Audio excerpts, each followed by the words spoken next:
வணக்கம். பொதிகை செய்திகளுக்காக மெர்சி சந்திரன். தலைப்புச் செய்திகள்.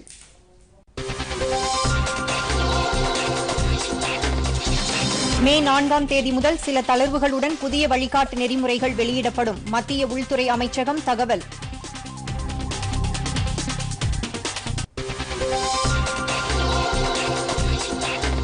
கொரோனா பிரச்சினைக்கு உலக வர்த்தகத்தில் ஏற்படும் மாற்றங்களை இந்திய தொழில் நிறுவனங்கள், ஏற்றுமதியாளர்கள் பயன்படுத்திக் கொள்ள வேண்டும். மத்திய அமைச்சர் பியூஷ் கோயல்.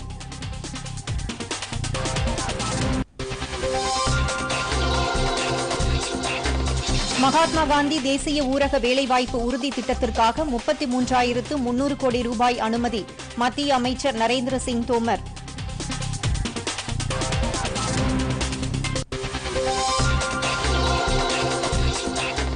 வெளிநாடுகளில் இருந்து இடம்பெயரும் நிறுவனங்களை தமிழ்நாட்டுக்கு ஈர்க்க தலைமைச் செயலாளர் தலைமையில் சிறப்பு குழு. முதலமைச்சர் எடப்பாடி பழனிசாமி உத்தரவு.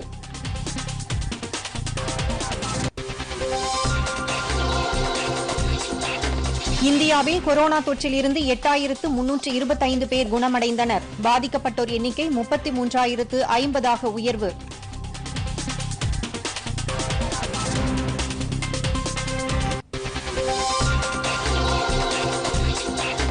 பழம்பெரும் ஹிந்தி நடிகர் ரிஷி கபூர் உடல்நலக்குறைவால் காலமானார். குடியரசுத் தலைவர், பிரதமர் உள்ளிட்ட தலைவர்கள் மற்றும் திரையுலகினர் இரங்கல்.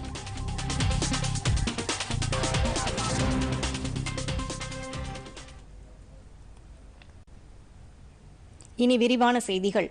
நாடு முழுவதும் கொரோனா பரவலை கட்டுப்படுத்த மே மாதம் 3ஆம் தேதி வரை ஊரடங்கு உத்தரவு நீட்டிக்கப்பட்டுள்ள நிலையில் மே 4ஆம் தேதி முதல் சில தளர்வுகளுடன் புதிய வழிகாட்டு நெறிமுறைகள் அறிவிக்கப்படும் என்று மத்திய உள்துறை அமைச்சகம் தெரிவித்துள்ளது.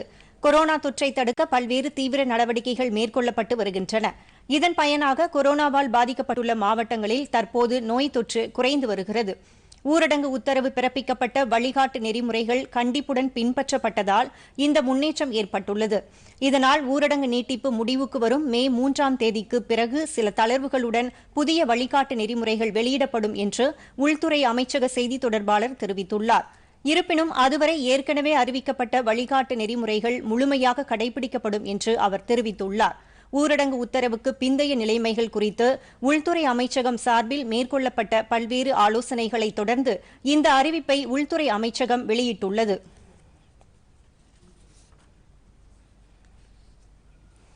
இதற்கிடையே கொரோனா பரவலை தடுக்க நாடு முழுவதும் அமல்படுத்தப்பட்ட ஊரடங்கு உத்தரவினால் வெளி மாநிலங்களில் தங்கியிருக்கும் தொழிலாளர்கள், மாணவர்கள், சுற்றுலா பயணிகள் மற்றும் யாத்ரீகர்கள் தங்கள் சொந்த ஊர்களுக்கு திரும்ப மாநில அரசுகள் மற்றும் யூனியன் பிரதேச நிர்வாகங்கள் தகுந்த நடவடிக்கைகளை எடுக்க வேண்டும் என்று உள்துறை அமைச்சகம் உத்தரவிட்டுள்ளது. இது தொடர்பாக அனைத்து மாநிலங்கள் மற்றும் யூனியன் பிரதேசங்களுக்கு மத்திய உள்துறை செயலாளர் அஜய் பல்லா அனுப்பியுள்ள சுற்றறிக்கையில் வெளிமாநிலங்களில் உள்ள தொழிலாளர்களை அவர்களது சொந்த ஊர்களுக்கு அழைத்து செல்ல அனுமதி அளிக்கப்படுவதாக தெரிவிக்கப்பட்டுள்ளது. அனைத்து மாநில அரசுகளும் யூனியன் பிரதேசங்களும் பிரத்யேகமாக சிறப்பு அதிகாரிகளை நியமித்து புலம்பெயர்ந்தவர்களின் விவரங்களை பதிவு செய்ய வேண்டும் என்றும் அந்த அறிவிக்கையில் தெரிவிக்கப்பட்டுள்ளது. சம்பந்தப்பட்ட இரு மாநிலங்களும் கலந்து ஆலோசித்து ஒருமித்த கருத்து அடிப்படையில் பிற மாநிலங்களில் தங்கியிருப்பவர்கள் சொந்த ஊர்களுக்கு பேருந்துகள் மூலம் திரும்ப அனுப்பப்படுவார்கள் என்று உள்துறை அமைச்சகம் தெரிவித்துள்ளது. இவ்வாறு சொந்த மாநிலங்களுக்கு திரும்புபவர்களை உரிய முறையில் தனிமைப்படுத்தி சிகிச்சை அளிப்பதை சம்பந்தப்பட்ட மாநில அரசுகள் உறுதி செய்ய வேண்டும் என்றும் இதனை கண்காணிக்க சிறப்பு அதிகாரிகளை நியமிக்க வேண்டும் என்றும் உள்துறை அமைச்சகம் கேட்டுக் கொண்டுள்ளது. பிரதமர் நரேந்திர மோடி பங்களாதேஷ் பிரதமர் ஷேக் ஹசீனாவுடன் தொலைபேசியில் தொடர்பு கொண்டு கொரோனா தொற்று பாதிப்பால் இரு நாடுகளிலும் ஏற்பட்டுள்ள நிலைமைகள் குறித்து ஆலோசனை நடத்தினார். இந்த தகவலை பங்களாதேஷ் பிரதமர் ஷேக் ஹசீனாவின் பத்திரிகை செயலாளர் இசானுல் கரீம் செய்தி நிறுவனம் ஒன்றுக்கு அளித்த பேட்டியில் தெரிவித்துள்ளார். கொரோனா தொற்றை எதிர்த்து போராடுவதில் சார்க் நாடுகள் மேலும் ஒன்றிணைந்து செயல்பட இரு நாடுகளின் பிரதமர்களும் சம்மதம் தெரிவித்ததாக அவர் கூறினார். ஏற்கனவே கடந்த மாதம் 15ஆம் தேதி பிரதமர் நரேந்திர மோடி சார்க் நாடுகளின் தலைவர்களுடன் கொரோனா தொற்று பாதிப்பை எதிர்கொள்வது குறித்து ஆலோசனை நடத்தினார். நேற்றைய தொலைபேசி உரையாடலின் போது மருந்துகள் மற்றும் இதர மருத்துவ உபகரணங்களை இந்தியா வழங்கியதற்காக பிரதமர் நரேந்திர மோடிக்கு பங்களாதேஷ் பிரதமர் ஷேக் ஹசீனா நன்றி தெரிவித்துக் கொண்டார். சுமார் 12 நிமிடம் நீடித்த இந்த உரையாடலின் போது இரு தலைவர்களும் பங்களா நபோ பார்ஷோ மற்றும் ரமலான் வாழ்த்துக்களை பரிமாறிக்கொண்டனர். இது தொடர்பாக பிரதமர் மோடி வெளியிட்டுள்ள டுவிட்டர் பதிவில் கொரோனாவை முறியடிக்க இந்தியாவும் பங்களாதேஷும் இணைந்து செயலாற்றுவது குறித்து ஆலோசனை நடத்தப்பட்டதாக குறிப்பிட்டுள்ளார். பங்களாதேஷுடனான நல்லுறவுகள் தொடர்ந்து முன்னுரிமையுடன் மேற்கொள்ளப்படும் என்றும் பிரதமர் தமது டுவிட்டரில் கூறியுள்ளார். மகாத்மா காந்தி தேசிய ஊரக வேலைவாய்ப்பு உறுதி திட்டத்திற்காக மத்திய அரசு 33,300 கோடி ரூபாய்க்கு அனுமதி அளித்துள்ளதாக மத்திய ஊரக வளர்ச்சித்துறை அமைச்சர் நரேந்திர சிங் தோமர் தெரிவித்துள்ளார். அனைத்து மாநிலங்கள் மற்றும் யூனியன் பிரதேச அரசுகளின் ஊரக வளர்ச்சித்துறை அமைச்சர்கள் மற்றும் உயர் அதிகாரிகளுடன் காணொலி காட்சி மூலம் ஆலோசனை நடத்திய அவர் மத்திய அரசின் திட்டங்களை செயல்படுத்தும் அதே வேளையில் கொரோனா தடுப்பு விதிமுறைகளை தவறாமல் பின்பற்ற வேண்டும் என்றும் கேட்டுக் கொண்டார். வேலைவாய்ப்பை ஊக்குவிக்கும் ஊரக வளர்ச்சித் திட்டங்களை முழுமையாக செயல்படுத்த வேண்டும் என்றும் கிராமப்புற வீட்டுவசதி மற்றும் உள்கட்டமைப்பு மேம்பாட்டு திட்டங்களை அனைத்து மாநில அரசுகளும் ஊக்குவிக்க வேண்டும் என்றும் வலியுறுத்தினார். மகாத்மா காந்தி தேசிய ஊரக வேலைவாய்ப்பு உறுதி திட்டத்தின் மூலம் தண்ணீர் சேமிப்பு, நிலத்தடி நீர் சேமிப்பு மற்றும் பாசன வசதி திட்டங்களை மேம்படுத்த மத்திய அரசு நடவடிக்கை மேற்கொண்டு வருவதாகவும் நடப்பாண்டில் மட்டும் 36,400 கோடி ரூபாய் விடுவிக்கப்பட்டிருப்பதாகவும் குறிப்பிட்டார். 100 நாள் வேலைவாய்ப்பு திட்டத்திற்காக ஊரக வளர்ச்சித்துறை அமைச்சகம் 33,300 கோடி ரூபாய்க்கு அனுமதி அளிக்கப்பட்டிருப்பதாகவும் இதுவரை 20,624 கோடி ரூபாய் விடுவிக்கப்பட்டிருப்பதாகவும் அமைச்சர் நரேந்திர சிங் தோமர் தெரிவித்தார். கொரோனா தாக்கத்திற்கு பிறகு உலக வர்த்தகத்தில் ஏற்படும் மாற்றங்களை இந்திய தொழில் நிறுவனங்களும் ஏற்றுமதியாளர்களும் நன்கு பயன்படுத்திக் கொள்ள வேண்டும் என்று மத்திய வர்த்தக மற்றும் தொழில்துறை அமைச்சர் பியூஷ் கோயல் வலியுறுத்தியுள்ளார். ஏற்றுமதி மேம்பாட்டு கவுன்சில் உறுப்பினர்களுடன் காணொலி காட்சி மூலம் கலந்தாலோசித்த அவர் கொரோனா தாக்கத்திற்கு பிறகு வர்த்தகத்தில் குறிப்பிடத்தக்க மாற்றங்கள் ஏற்படும் என்றும் இந்த மாற்றங்களினால் ஏற்படும் பயன்களை இந்திய நிறுவனங்கள் பெரும் அளவிற்கு கைப்பற்ற வேண்டும் என்றும் கேட்டுக் கொண்டார். உலக வர்த்தகத்தில் இந்திய நிறுவனங்களின் பங்கை அதிகரிக்க மத்திய அரசு அனைத்து ஒத்துழைப்புகளையும் அளிக்கும் என்றும் இந்திய தூதரகங்கள் முக்கிய பங்காற்றும் என்றும் தெரிவித்தார். உலக சந்தையில் நிலவும் சவால்களை சமாளிக்கும் வகையில் இந்திய ஏற்றுமதி நிறுவனங்கள் தங்களது வலிமையை உணர்ந்து கொண்டு சவால்களை எதிர்கொள்ளும் வல்லமையை பெற வேண்டும் என பியூஷ் கோயல் கேட்டுக் கொண்டார். ஊரடங்கு உத்தரவு காரணமாக ஒத்திவைக்கப்பட்ட பல்கலைக்கழக கல்லூரி தேர்வுகள் ஜூலை மாதம் நடத்தப்படும் என பல்கலைக்கழக மானியக் குழுவான யுஜிசி புதிய வழிமுறைகளை வெளியிட்டுள்ளது. அதன்படி 2020-21 கல்வியாண்டு ஏற்கனவே கல்லூரியில் பயின்று வரும் மாணவ மாணவிகளுக்கு ஆகஸ்ட் 1ஆம் தேதி தொடங்கும் என அறிவிக்கப்பட்டுள்ளது. புதிதாக மாணவர் சேர்க்கை செப்டம்பர் 1ஆம் தேதி தொடங்கப்படும் என தெரிவிக்கப்பட்டுள்ளது. மாநிலங்களில் கொரோனா தொற்று சீரடையும் பட்சத்தில் ஜூலை மாதத்தில் தேர்வுகளை நடத்தலாம் என்றும் யுஜிசி தெரிவித்துள்ளது.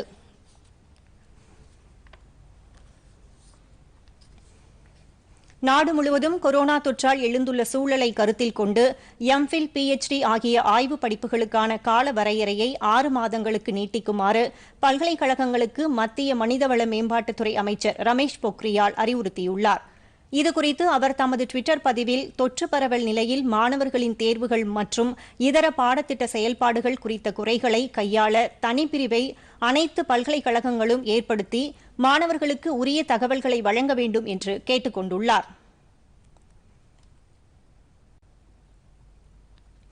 பிரதம மந்திரி மக்கள் மருந்தகங்களை நாட்டு மக்கள் கண்டறிய உதவும் ஜன் ஔஷதி சுகம் என்ற கைபேசி செயலியை இதுவரை 3,25,000க்கும் மேற்பட்டோர் பயன்படுத்தியுள்ளனர்.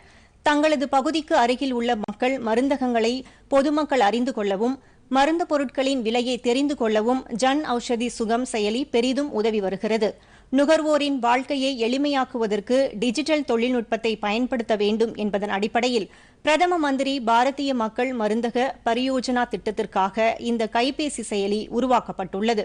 மத்திய அரசின் வேதிப்பொருட்கள் மற்றும் உரங்கள் அமைச்சகத்தின் மருந்து பொருட்கள் துறையின் கீழ் செயல்படுகிற இந்திய மருந்து பொருள் உற்பத்தி பொதுத்துறை நிறுவனங்களின் வாரியம் இந்த செயலியை உருவாக்கியுள்ளது. இந்த செயலி மூலம் பொதுமக்கள் மக்கள் மருந்தகங்களின் இடங்களை தெரிந்து கொள்வதுடன் வெளி சந்தைக்கும் மக்கள் மருந்தகங்களில் விற்கப்படும் மருந்துகளின் விலைக்கும் உள்ள வித்தியாசத்தை அறிந்து கொள்ளலாம். இதன் மூலம் பொதுமக்களுக்கு சேமிப்பாகும் தொகையும் தெரியவரும். நாடு முழுவதும் உள்ள 726 மாவட்டங்களில் 6,300க்கும் மேற்பட்ட மக்கள் மருந்தகங்கள் தற்போது செயல்பட்டு வருகின்றன. தற்போது இந்த செயலியின் மூலம் கொரோனா தொற்று பற்றிய தகவல்களையும் மக்கள் தெரிந்து வருகின்றனர். ஆக்ரா நகரில் கொரோனா தொற்று தொடர்பான தகவல்களும் ஹாட்ஸ்பாட்டுகள் போன்ற விவரங்களை அறிந்து கொள்ளவும் தகவல் தொகுப்பு ஒன்று உருவாக்கப்பட்டுள்ளது. இந்த தகவல் தொகுப்பை covid.sgligis.com/agra என்ற இணையதள முகவரியில் பொதுமக்கள் தெரிந்து கொள்ளலாம். இந்த தகவல் தொகுப்பில் உள்ள மெனுவை பயன்படுத்தினால் ஆக்ரா நகர் தொடர்பான வரைபடங்களை பொதுமக்கள் தெரிந்து கொள்ள முடியும். அந்த வரைபடத்தில் குறிப்பிட்ட பகுதி வார்டை கிளிக் செய்தும் தகவல்களை தெரிந்து கொள்ள முடியும். செயற்கைக்கோள் வரைபடம், சாலை வரைபடம் போன்ற வழிவகைகளை பயன்படுத்தியும் வரைபடங்களை பலவிதங்களில் பொதுமக்கள் பார்க்கும் வகையில் இந்த தகவல் தொகுப்பு வடிவமைக்கப்பட்டுள்ளது.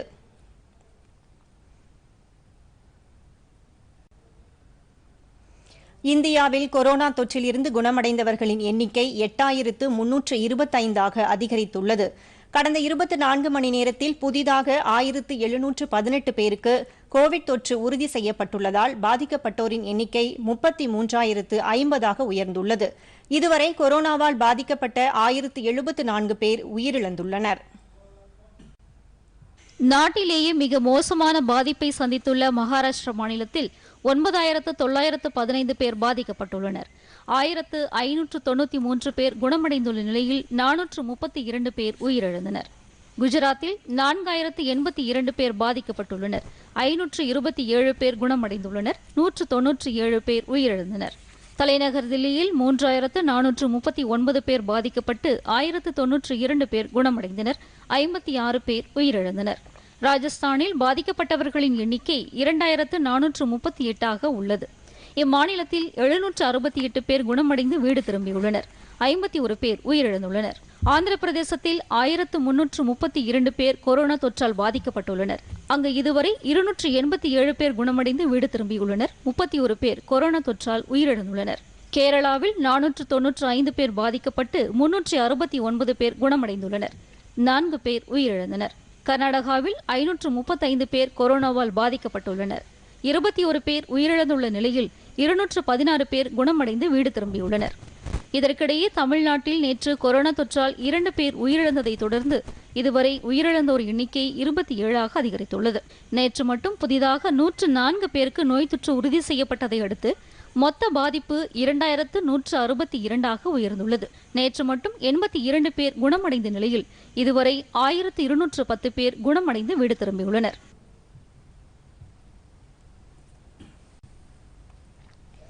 ஐக்கிய அரபு எமிரேட்ஸில் உள்ள இந்தியர்கள் நாடு திரும்ப விரும்பினால் ஆன்லைன் மூலம் பதிவு செய்து கொள்ளுமாறு இந்திய தூதரகம் ஆன்லைன் பதிவு தளத்தை உருவாக்கியுள்ளது. கொரோனா தொற்றால் அரபு நாடுகளில் வேலை பார்க்கும் இந்தியர்கள் நாடு திரும்ப முடியாமல் தவித்து வருகின்றனர். இவர்களை இந்தியாவிற்கு அழைத்து வரும் பணிகள் இந்திய தூதரகங்கள் சார்பில் மேற்கொள்ளப்பட்டு வருகிறது. இந்நிலையில் அபுதாபியில் உள்ள இந்திய தூதரகம் நாடு திரும்ப விரும்பும் இந்தியர்கள் பதிவு செய்து கொள்வதற்காக ஆன்லைன் பதிவு தளம் ஒன்றை உருவாக்கியுள்ளது. நாடு திரும்ப விரும்பும் இந்தியர்களின் பெயர்களை பதிவு செய்யும் பணிகளும் தொடங்கப்பட்டுள்ளன. இதனிடையே சவுதி அரேபியாவில் கொரோனா தொற்று பரவலால் எழுந்துள்ள நிலைமையை இந்திய தூதரகம் உன்னிப்பாக கவனித்து வருவதாகவும் அங்குள்ள இந்தியர்களின் நலனை உறுதி செய்வதற்கு உரிய நடவடிக்கைகளை எடுத்து வருவதாகவும் தூதரக அறிக்கை தெரிவிக்கிறது. மகாராஷ்டிரா, கேரளா, உத்தரப்பிரதேசம், பீகார், தெலுங்கானா ஆகிய மாநிலங்களைச் சேர்ந்த 17 இந்தியர்கள் சவுதி அரேபியாவில் கொரோனா தொற்றால் உயிரிழந்தனர். இந்நிலையில் அங்குள்ள அனைத்து முக்கிய நிறுவனங்களில் பணியாற்றும் இந்தியர்களின் பாதுகாப்பு மற்றும் அவர்களுக்கு தேவையான முன்னெச்சரிக்கை நடவடிக்கைகளை அளிப்பது குறித்து தூதரகம் அந்நாட்டு அரசுடன் தொடர்பு கொண்டு வருவதாக அந்த அறிக்கை மேலும் கூறுகிறது.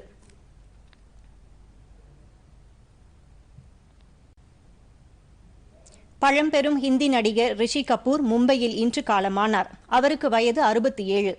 ரிஷி கபூரின் மறைவுக்கு பிரதமர் நரேந்திர மோடி உள்ளிட்ட தலைவர்கள் மற்றும் திரையுலக பிரமுகர்களும் ஆழ்ந்த இரங்கல் தெரிவித்துள்ளனர்.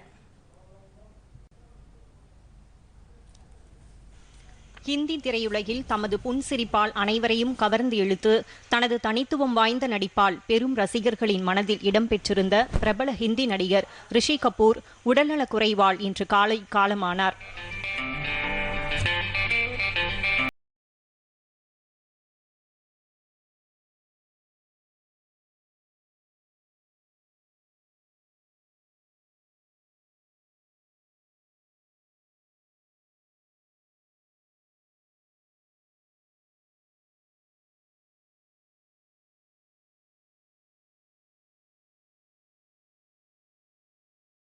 ஆழ்ந்த சோகத்திலும் அதிர்ச்சியிலும் உள்ளது.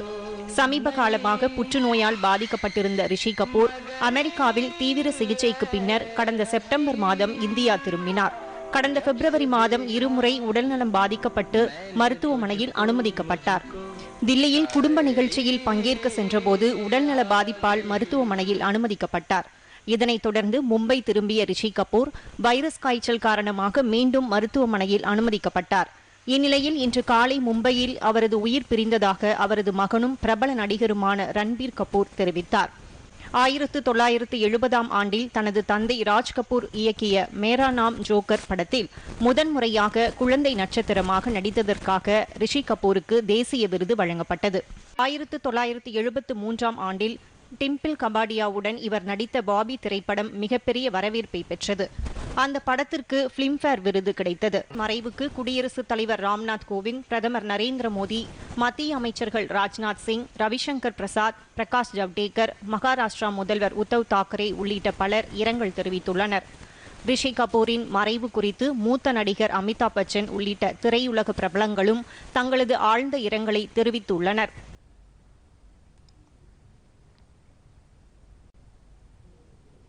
சிறிய இடைவெளிக்கு பிறகு செய்திகள் தொடரும். பொதிகை செய்திப் பிரிவு வழங்கும் புதிய வெளிச்சம். இன்றைய நிகழ்ச்சியில் கொரோனா மருத்துவரை கேளுங்கள். பங்கேற்கிறார் முன்னாள் தலைமை இயக்குனர் RS ராமசாமி, மத்திய சித்த மருந்து ஆராய்ச்சி குழுமம், ஆயுஷ் அமைச்சகம். சந்திக்கிறார் J கலைவாணி. இன்று மாலை 7:30 மணிக்கு நமது பொதிகையில் காணத் தவறாதீர்கள் புதிய வெளிச்சம்.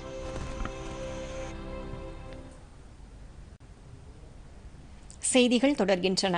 தமிழகத்தில் ஊரடங்கை நீட்டிப்பதா அல்லது படிப்படியாக தளர்த்துவதா என்பது குறித்து மருத்துவ குழுவினரின் பரிந்துரைப்படி தமிழக அரசு முடிவெடுக்கும் என்று தெரிகிறது.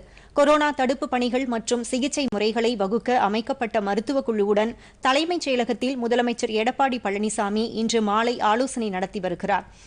இந்த ஆலோசனைக் கூட்டத்தில் துணை முதலமைச்சர் O பன்னீர்செல்வம், அமைச்சர்கள், தலைமைச் செயலாளர் சண்முகம் உள்ளிட்ட அரசு துறை உயரதிகாரிகள், மருத்துவர்கள் பங்கேற்றுள்ளனர். கொரோனா நோய் தொற்று நடவடிக்கைகளை தீவிரப்படுத்துவதன் அவசியம் குறித்து இந்த கூட்டத்தில் ஆலோசிக்கப்பட்டு வருகிறது. மே 3ஆம் தேதிக்கு பிறகு தமிழகத்தில் ஊரடங்கை நீட்டிப்பதா அல்லது படிப்படியாக தளர்த்துவதா என்பது குறித்து மருத்துவக் குழுவினர் அளிக்கும் பரிந்துரையின் அடிப்படையில் தமிழக அரசு முடிவு செய்யும் என்று தெரிகிறது.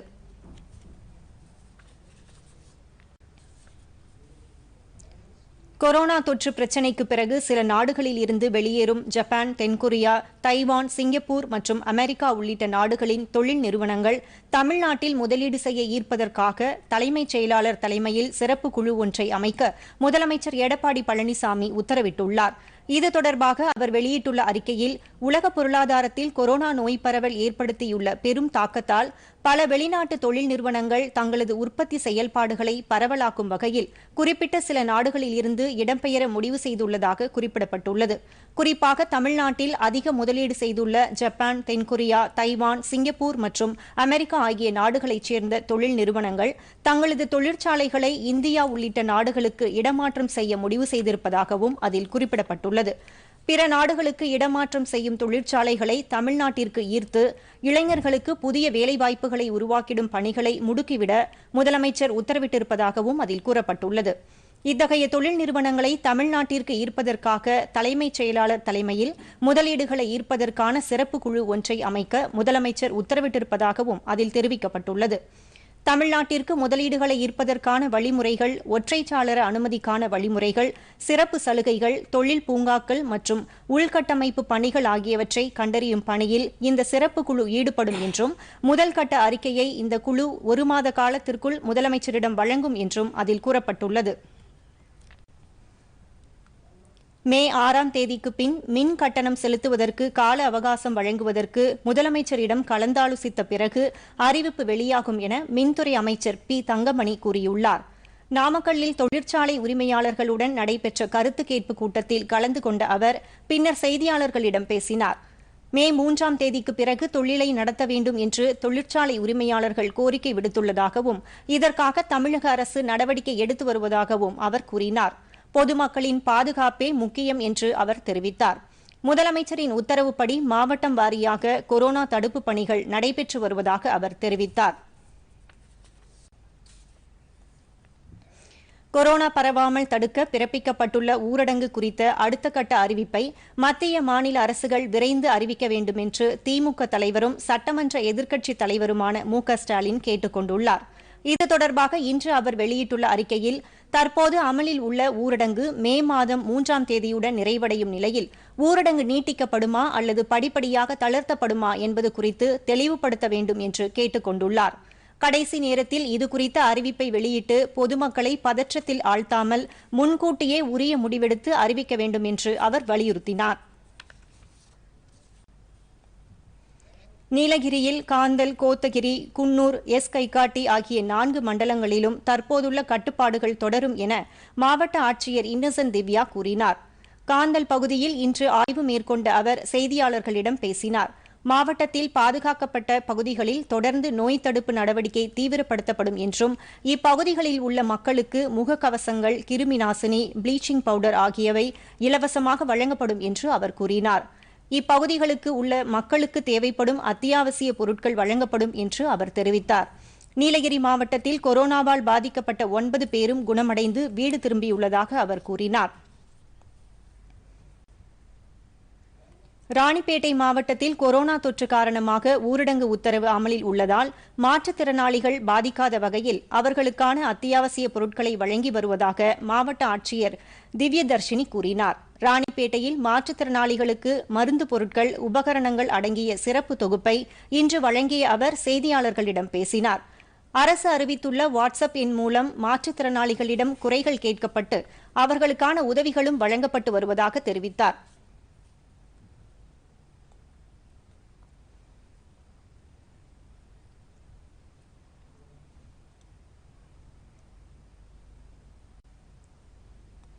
உலகளவில் கோவிட்-19 தொற்றிலிருந்து 10 லட்சத்துக்கும் அதிகமானோர் குணமடைந்திருப்பது ஆறுதல் செய்தியாகும்.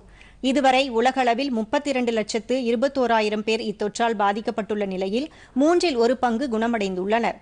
தற்போது சுமார் 19 லட்சம் பேர் சிகிச்சை பெற்று வருகின்றனர். 2,28,000 பேர் உயிரிழந்துள்ளனர். இந்நிலையில் கொரோனா குறித்து ஆலோசனை நடத்த உலக சுகாதார அமைப்பு இன்று சிறப்பு கூட்டத்தை நடத்த உள்ளது. சீனாவில் தொடங்கிய கோவிட்-19 வைரஸ் தொற்று உலக நாடுகளை அச்சுறுத்தி வருகிறது. 200க்கும் மேற்பட்ட நாடுகளில் பரவியுள்ள இந்த கோவிட்-19 தொற்றால் நேற்று ஒரே நாளில் 81,678 பேருக்கு புதிதாக தொற்று உறுதி செய்யப்பட்டது. இதையடுத்து பாதிக்கப்பட்டோரின் எண்ணிக்கை 32,20,000 கடந்துள்ளது. நேற்று ஒரே நாளில் 6,593 பேர் உயிரிழந்ததால் ஒட்டுமொத்த உயிரிழப்பு 2,28,236 உள்ளது. இந்நிலையில் 10 லட்சம் பேர் குணமடைந்து வீடு திரும்பியுள்ளனர். அமெரிக்காவில் இன்று புதிதாக 378 பேருக்கு பாதிப்பு உறுதி செய்யப்பட்டுள்ளதால் ஒட்டுமொத்த பாதிப்பு 10,64,000 அதிகரித்துள்ளது. உயிரிழப்பு 61,000 கடந்துள்ளது. ஸ்பெயினில் நேற்று ஒரே நாளில் 4,771 பேருக்கு பாதிப்பு உறுதி செய்யப்பட்டது. இதையடுத்து அங்கு பாதிக்கப்பட்டோரின் எண்ணிக்கை 2,36,899 உயிரிழப்பு 24,275 உள்ளது. இத்தாலியில் 2,03,000 பேரும், பிரான்சில் 1,66,000 பேரும், பிரிட்டனில் 1,65,000 பேரும், ஜெர்மனியில் 1,61,000 பேரும் பாதிக்கப்பட்டுள்ளனர். துருக்கியில் பாதிக்கப்பட்டோரின் எண்ணிக்கை 1,17,589 உள்ளது. ரஷ்யாவில் நேற்று ஒரே நாளில் 5,841 பேருக்கு தொற்று உறுதி செய்யப்பட்டதால் அங்கு பாதிக்கப்பட்டோரின் எண்ணிக்கை 99,399 உள்ளது. ஈரானில் 93,657 பேர் பாதிக்கப்பட்டுள்ளனர். சீனாவில் பாதிப்பு 82,862 உள்ளது. பிரேசிலில் நேற்று மட்டும் 6,462 பேருக்கு பாதிப்பு உறுதி செய்யப்பட்டதால் அங்கு 79,361 பேர் பாதிக்கப்பட்டுள்ளனர். பிரிட்டனில் நாள்தோறும் 50,000க்கும் மேற்பட்ட சோதனைகள் மேற்கொள்ளப்பட்டு வரும் நிலையில் இதனை 1 லட்சமாக அதிகரிக்க இலக்கு நிர்ணயித்துள்ளதாக சுகாதாரத்துறை செயலாளர் தெரிவித்துள்ளார். பிரான்சில் மே 11ஆம் தேதிக்கு பிறகு படிப்படியாக இயல்பு வாழ்க்கை திரும்பும் என்றும் பிரதமர் எட்வர்ட் பிலிப் தெரிவித்துள்ளார். சீனாவில் கோவிட்-19 வைரஸ் பரவல் குறித்து அமெரிக்க அதிபர் டொனால்டு டிரம்பிடம் 12 முறை எச்சரிக்கை விடுத்ததாகவும் இதனை அதிபர் நிராகரித்துவிட்டதாகவும் CIA தெரிவித்துள்ளது. பாகிஸ்தானில் புதிதாக 806 பேருக்கு தொற்று உறுதி செய்யப்பட்டதால் பாதிக்கப்பட்டோர் எண்ணிக்கை 14,885 உயர்ந்துள்ளது. இலங்கையில் புதிதாக 27 பேருக்கு நேற்று தொற்று உறுதி செய்யப்பட்டதால் பாதிக்கப்பட்டோரின் எண்ணிக்கை 649ஆக அதிகரித்துள்ளது. இதையடுத்து அனைத்து மாவட்டங்களிலும் ஊரடங்கு இன்று மாலை முதல் மீண்டும் அமல்படுத்த உள்ளதாக அரசு அறிவித்துள்ளது. இந்நிலையில் செய்தியாளர்களிடம் பேசிய உலக சுகாதார அமைப்பின் தலைமை இயக்குநர் டெட்ராஸ் அதனோம் சீனாவில் வைரஸ் தொற்று ஏற்பட்டது முதலே உலக நாடுகளுக்கு எச்சரிக்கை விடுத்ததாக தெரிவித்தார். இந்த வைரஸின் தாக்கம் தீவிரவாத தாக்குதலை விட அதிகமாக இருப்பதாகவும் அரசியல், பொருளாதார, சமூக அளவில் பாதிப்பை ஏற்படுத்தும் என்றும் அவர் கூறினார். இந்த வைரஸை எதிர்கொள்வதற்கான நடவடிக்கைகள் குறித்து விவாதிப்பதற்காக உலக சுகாதார அமைப்பின் அவசர ஆலோசனைக் கூட்டம் இன்று நடைபெறும் என்றும் டெட்ராஸ் கூறினார்.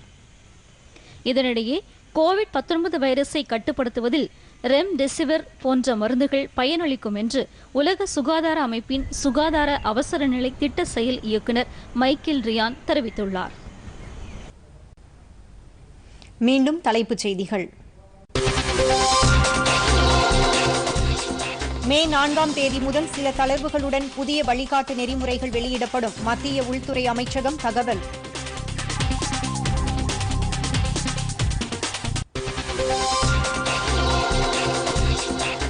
கொரோனா பிரச்சினைக்கு உலக வர்த்தகத்தில் ஏற்படும் மாற்றங்களை இந்திய தொழில் நிறுவனங்கள், ஏற்றுமதியாளர்கள் பயன்படுத்திக் கொள்ள வேண்டும். மத்திய அமைச்சர் பியூஷ் கோயல்.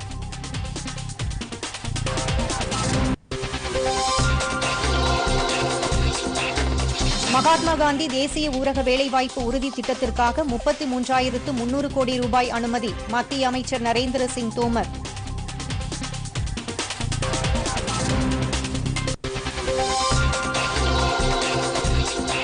வெளிநாடுகளில் இருந்து இடம்பெயரும் நிறுவனங்களை தமிழ்நாட்டுக்கு ஈர்க்க தலைமைச் செயலாளர் தலைமையில் சிறப்பு குழு. முதலமைச்சர் எடப்பாடி பழனிசாமி உத்தரவு.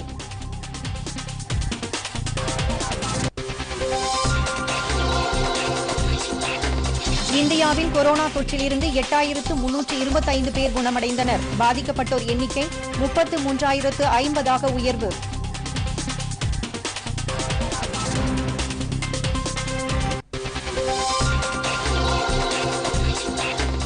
பழம்பெரும் ஹிந்தி நடிகர் ரிஷி கபூர் உடல்நலக் குறைவால் காலமானார். குடியரசுத் தலைவர், பிரதமர் உள்ளிட்ட தலைவர்கள் மற்றும் திரையுலகினர் இரங்கல்.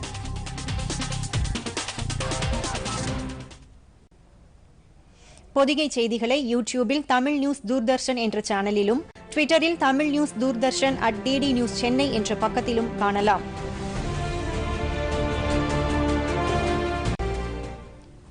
இத்துடன் செய்திகள் நிறைவடைகின்றன. மீண்டும் செய்திகள் இரவு 7 மணிக்கு. வணக்கம்.